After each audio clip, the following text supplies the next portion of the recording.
This is the Truth Network. Bible Wonders of Habakkuk.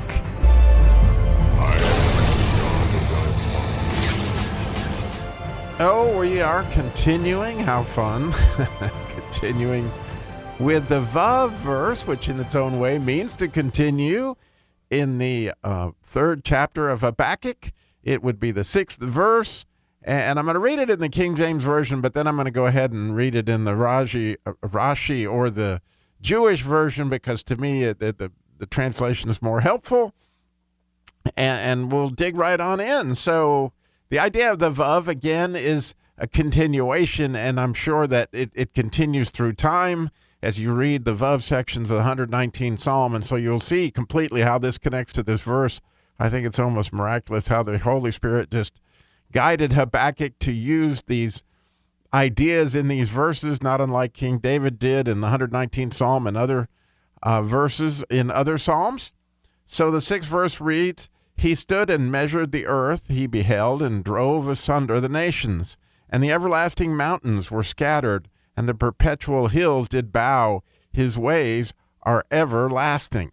Again, you can see that everlasting idea that happens there, as this is just a continuation of the larger story. And I love, I really do, what Rashi wrote on this. So helpful, I think. So I'm going to go ahead and read the Rashi version and then read his interpretation, because I think it's well worth the study.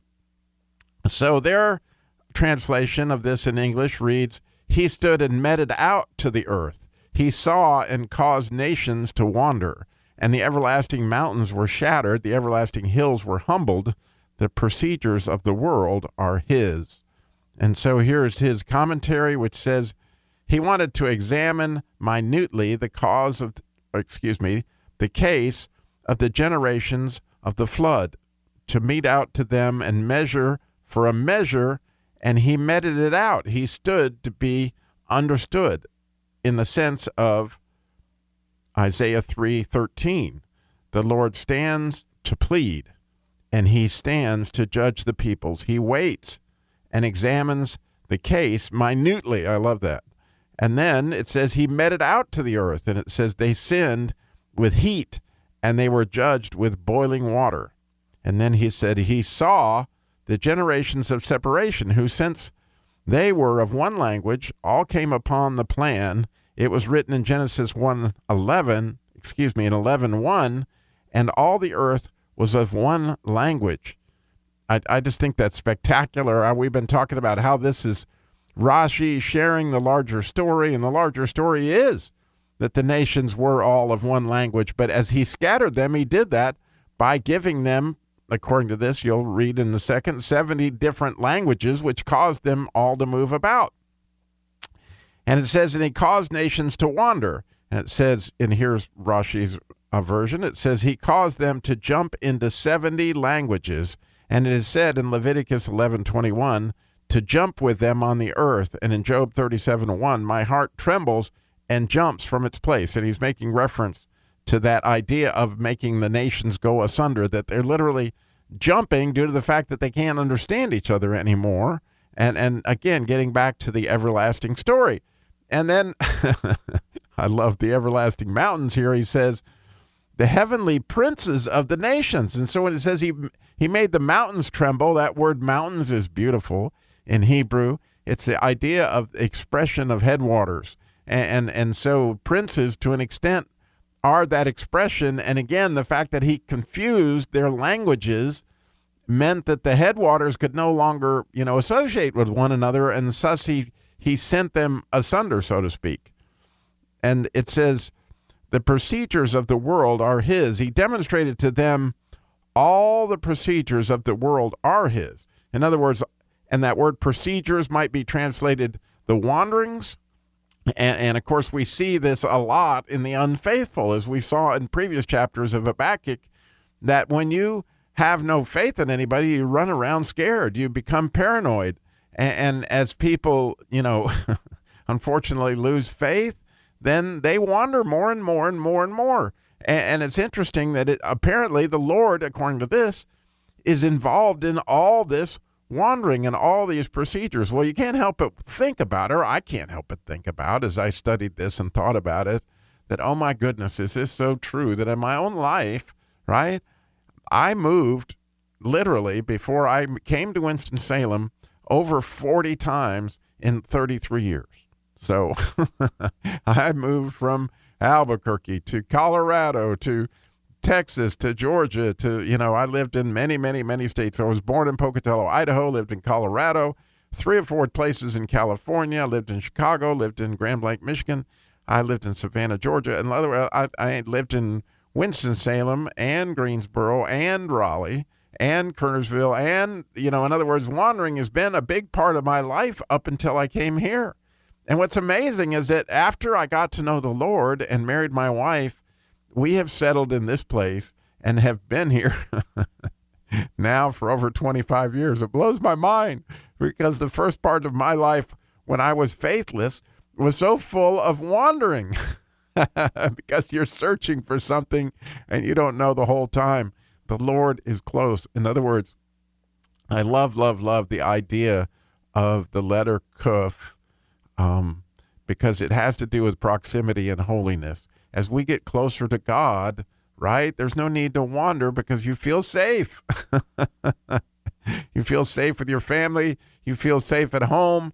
And I think that it very much has to do with this idea of expression, which, the letter Hey comes before the letter Vav. It just, that's what we just studied last time. And so now we're here with this letter Vav. And this expression is continuing, but the Lord, when he breaks off communications between people, obviously they were in a position to hurt themselves, right? And so he confused their language so they wouldn't hurt themselves. But as we begin to truly understand one another, we can grow closer, and we can grow closer to God as we understand him more. How do we do that? By studying his word.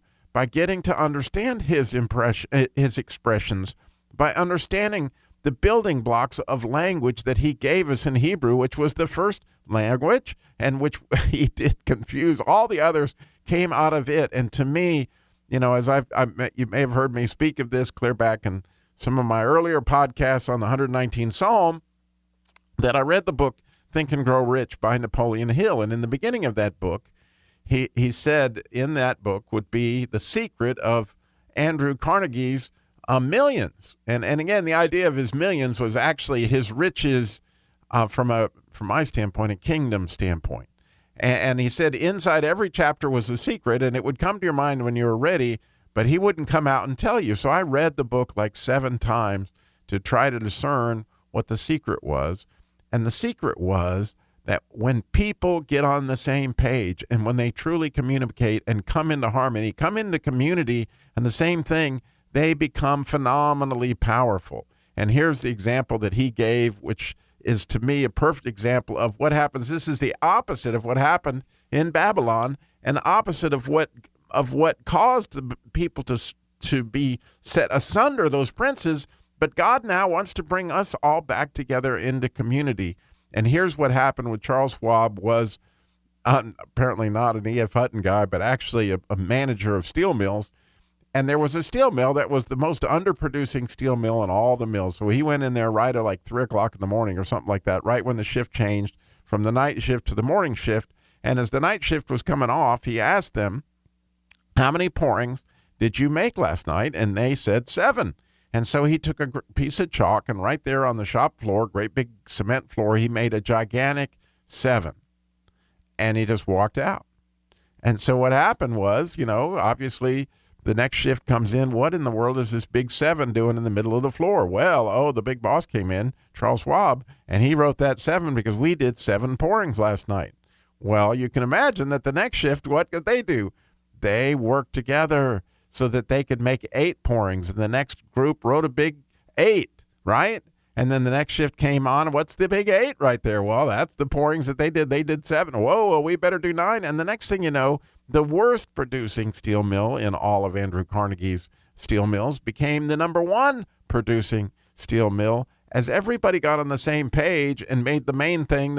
However you want to look at that, when God, gives us the ability to find his purpose and to come together in him, that idea of the kuf, the holiness, coming together in him, then we can undo what happened when he broke off our expression to one another. I mean, this is so beautiful, and our proceedings are of him. In other words, there's no doubt in my mind he had me wander so that I would meet my wife, that I would have my kids, and undoubtedly my ancestors wandered so that someday that I would come about. In other words, God's in charge of all this, and it is the everlasting hills. In other words, this goes on because God is initiating us. He's redeeming us, and it's all going to be beautiful for those of us who have faith and believe him and fall in love with him, thanks to many saints before us like Habakkuk and this amazing prayer. Thank you so much for listening.